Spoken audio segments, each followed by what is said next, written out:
Welcome back to another edition of Game Plan here on Boardroom. My name is Jordan Schultz, your host, and I am joined by Georgia Tech head basketball coach, ACC champion, Georgia Tech Yellow Jackets, Josh Pastner. Hey, Coach. Jordan, thanks for having me on. Really looking forward to it, and it's a real honor and privilege to be able to be part of Game Plan with you. It's our pleasure. You had a hell of a season with Georgia Tech. You've been there quite some time now, but I want to rewind a little bit to a story you told me on the phone a couple of weeks back, which I had heard, but I wasn't really sure was true. And I think it speaks to who you are as a person and coach, which is, as you were entering college, you wrote a letter to every Division I coach. And ironically, one of the greatest ever was able to get back to you, Lute Olsen and the University of Arizona. Walk us through that process. Yeah, Jordan, actually what I did is I wrote a letter. So this was between my kind of my junior and senior years, kind of the in the beginning part of the summer or later spring. But I wrote a letter to a personal, not some form letter, a personal handwritten letter to every single Division I, Division II, Division III, NAIA Division I, and NAIA Division II. Over 1,000 personal handwritten letters. It's not like, hey, hey, Coach so-and-so, how are you doing? No, it was a long, like I put in there exactly what I wanted to do. I sent out over 1,000 letters, personally handwritten. One of the very few schools to respond. Look, I got some form letters back. Of course. Just normal form. They didn't know. I was just they just put me in the database, and But the one school that sincerely sent me something back because he read it, and he says, "Man, I like this idea. The kid comes on to Arizona. He can work the players out. He can watch film with the players, and it won't count against the NCAA time limit of the rules. He can do it all the summer and fall." Was the one school, Arizona. And so I actually go there in 1996, and I'll never forget, I show up there in August. And at the time, I still have ideas at the time thinking that I'm going to be I could work, because I was just a gym rat, and I would be in the gym working on my game. You were living in there. I was living in there, and I thought that I could still play in the NBA, and boy, that first pickup game that I played in, I was like, okay, that's over. Like, it's over. Like, there's no chance. I mean, because I recognized, like, man, these guys are so good, the athleticism, the quickness. But I remember that first night, it was about 11 at night, and the whole team was there because we were playing late night pickup, and I says, hey, we're going to win the national championship, but we've got to be the hardest working team. We're going to be in the gym every night. Thank God no one slugged me because they're thinking, who's this 18-year-old walk-on? What's he doing? I mean, luckily we had good guys, but listen, guys were in the gym all the time. We won the national championship. That was my freshman year in 1997 with the University of Arizona. Of course, I felt that we were going to win it every single year. I then recognized, as each year you're in it, you recognize just how rarefied air it is to be part of a team that's won the national title. That 1997 Final Four, that NCAA tournament run, really was one of the greats ever, if not the greatest run. Three number one seeds. The only team ever to beat 3 number 1 seeds. And the 3 number 1 seeds were Kansas, North Carolina, Kentucky, the 3 winningest programs in the history of college basketball. So what was the experience like with Coach Olsen, who obviously is a legend and someone that is as respected as it gets? Was there a piece of advice that he gave you during your time in Tucson? And I don't know, it could have been randomly walking into McHale or something. It didn't even have to be poignant. I'm just curious, what did he tell you? What piece of advice really stuck out and has helped you? I'll tell you what, on Coach Olsen, who unfortunately, had passed away back in last October of 2020. But the one thing about Coach Olsen, he's one of the greatest coaches ever to coach, regardless of sport. When you talk about what he did, and I say this, and I mean this, he literally put not only the University of Arizona on the national stage, but he literally put the city of Tucson. Most people can build a program. He built an entire city. People would recognize the Tucson based on the cactus logo on the court because of the University of Arizona basketball team, all because of Coach Olsen and the silver hair. when he walked into a building, into a recruit's home, into a gym, he was like a movie star. He was 6'4", he was strong, huge hands. He was so well dressed. Yeah, And, always to the T. I mean, he was just, he looked like, he just like an A-list movie star when he walked in anywhere. And he just had that aura about him. And more than any personal advice he gave me, it was me watching him operate. Number one, I think he was the greatest practice coach ever. Every practice was a clinic. Now, he really spent a lot of time with John Wooden. He used to be the coach at Long Beach Community College and also Long Beach State, but he spent a lot of time with John Wooden. And so he learned a lot of things from John Wooden. But so his practices were amazing. But the second thing is the respect factor that he had with the guy, the fear the guys had of him of not playing hard or not doing things, and he never cursed. He was extremely demanding, but was never demeaning. He was just a good guy, but because of the way he demanded excellence, like guys had a fear about, I don't want to screw up. And it's something about that. And so watching him able to operate at that level, be so successful, and never use a curse word, handle himself with the highest level of class, do things the right way. Just when you're looking from afar in my situation and looking and saying, here, this is a way that it can be done. Because, a lot of times the myth is you have to be very successful as a coach. You got to curse and scream. Yeah. That wasn't Coach Olsen. He was extremely demanding and held and had very high standards. But I saw you could be at that way, win at the highest level, without cursing, without demeaning, without screaming, but he's one of the greatest ever doing. He literally built something. When I say ground zero, it is ground zero, not just the basketball program in the university, but the city. So I think I know the answer to this, but Coach Olsen, was he your greatest mentor? Look, he was an incredible mentor for me. And I want to, look, I spent so much time with him, and I wouldn't be in this chair today talking to you if it wasn't for Coach Olsen. I also had an incredible opportunity to learn from John Calipari at Memphis. Yeah. I was with him for a year before I became the head coach there at Memphis. And I learned a tremendous amount from him. And again, without him giving me that opportunity, I wouldn't be sitting in this chair, having the opportunity to talk to you. So I've been fortunate that I've been around two Hall of Fame guys who've won at the very highest of the high levels, but they've done it different ways. And what you learn is you can have success by being yourself. And I used to tell people when I was a head coach at Memphis, hey, look, I can't be John Calipari. If you want John Calipari, then see if you can go out pay Kentucky.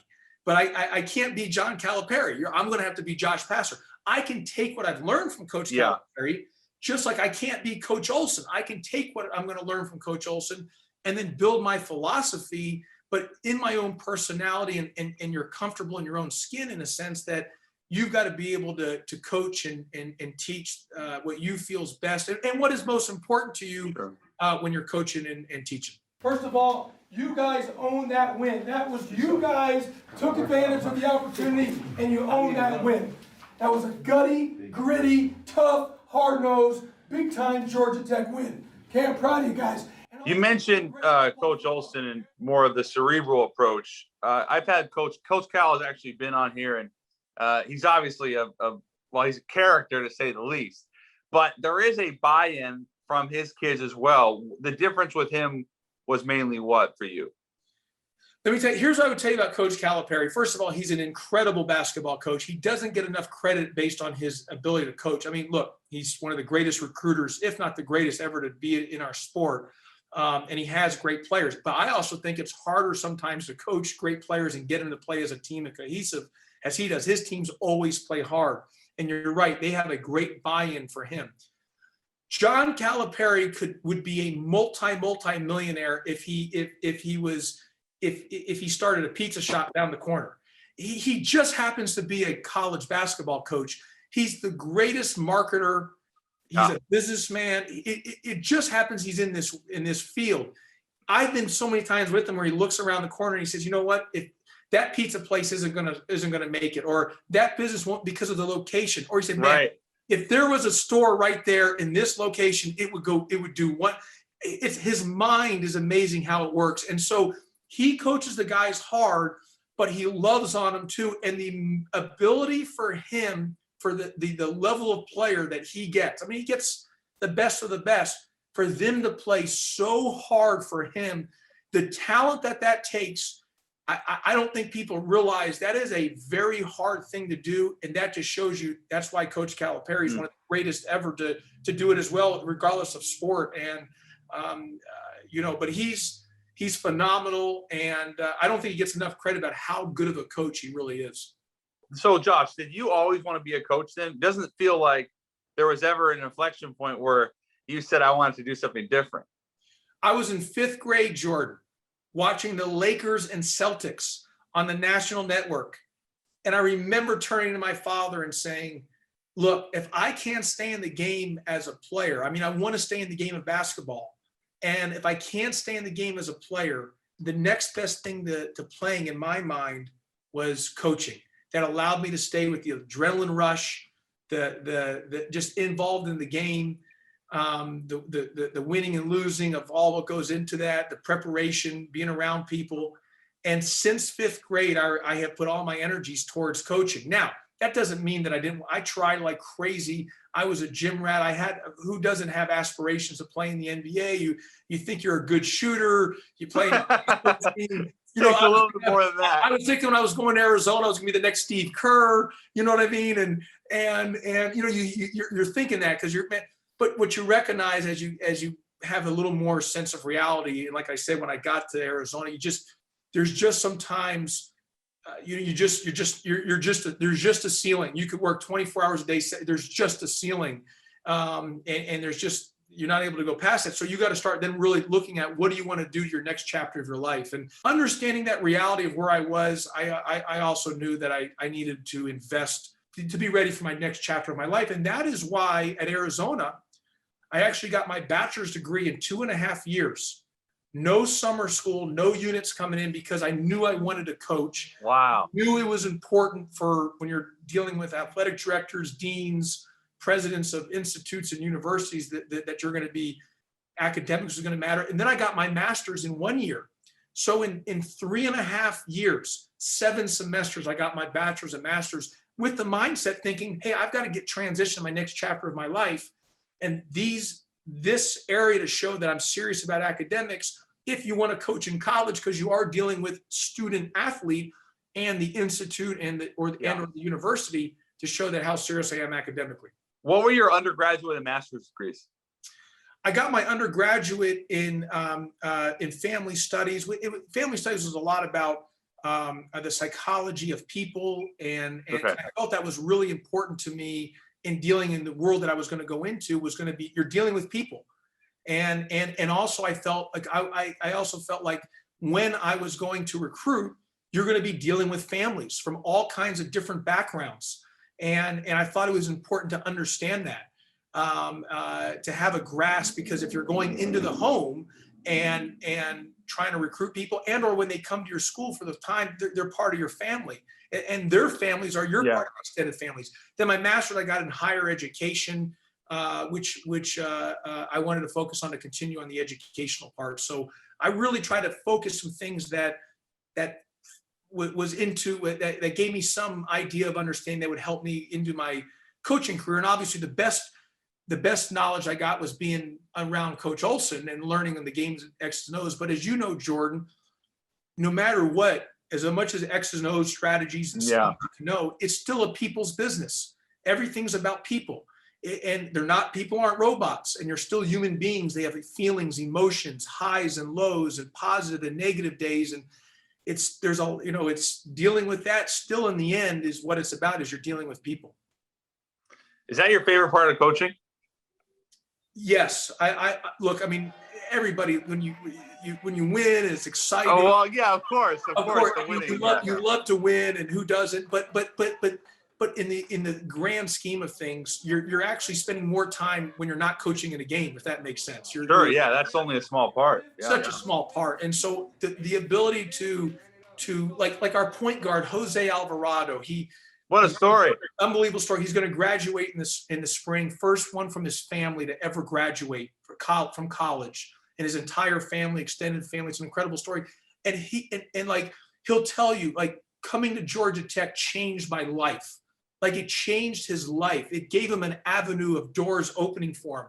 And that is what's so rewarding and gratifying about coaching, is you're taking young people when they're 18 and having them maybe to do something to change their life, more than just winning and losing and scoring points, but the opportunities and the experiences, what it does, how it changes people, for people who maybe won't have that opportunity. And so here's a guy like Jose Alvarado, first person in his entire family, extended family. And like he told me, it was so important for him to graduate, and for his younger brother to look up to him to say, hey, I went to college and I got my degree.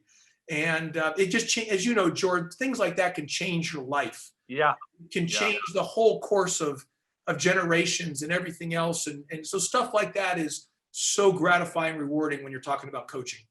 Is there a best piece of advice that you think you received that you refer to on a daily or weekly basis? Let me give you two things that I think of. Number one, and I really believe this, everything is deeper than it looks on the surface. And people say, what do you mean when you say that? How many times in life when you've experienced something that is negative or bad, and you're like, I can't believe this.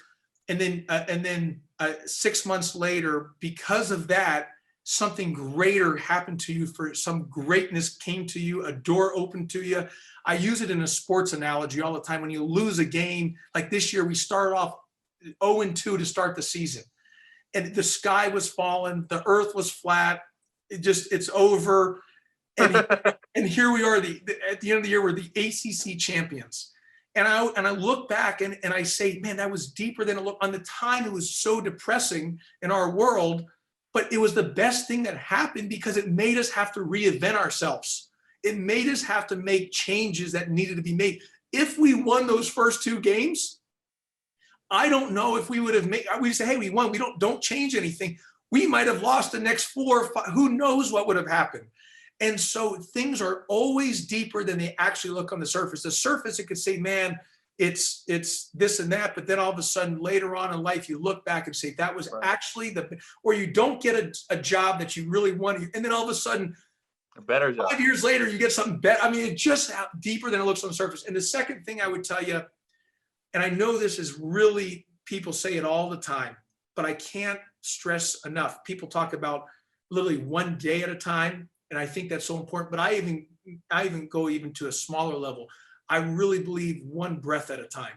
And you try to go. Come on, man. I say that all the time. Really, it's one breath, because you try to go past that.